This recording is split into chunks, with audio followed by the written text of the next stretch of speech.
आजकाल मुली बोलतात की शेती पाहिजे पण शेतकरी मुलगा नकोय, तर त्याच्याबद्दल काय मत आहे तुमचं? शेती पाहिजे आणि शेतकरी मुलगा नकोय ना, त्या मुलीला म्हणा तू तशीच राहा, दुसरी बघू आम्ही कुठून तरी आणू, तू तशीच राहा.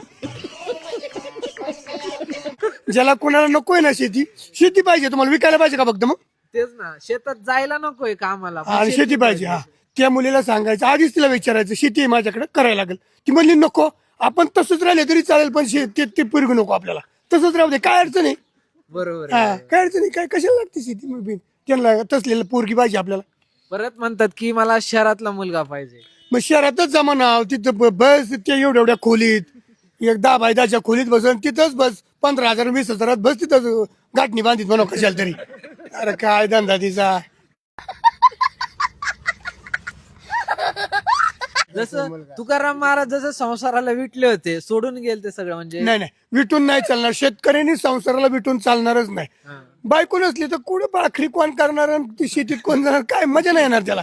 बायको पाहिजे. मला वाटतं म्हणतोय प्रत्येक शेतकऱ्याला 2-2 बायका पाहिजे, मजा येईल, मजा येईल. पण मिळत नाहीत ना, तुम्हालाच मिळेल तर आम्हाला कोण देते. इथं गावाकडे मिळतात का पुरी वगैरे? नाही मिळत नाही. आता शहरात शोधून शोधून दमले पण पुरीच मिळाना. तुमच्याकडे कसं वातावरण? नाही आमच्याकडे पुरीच मिळत नाहीत.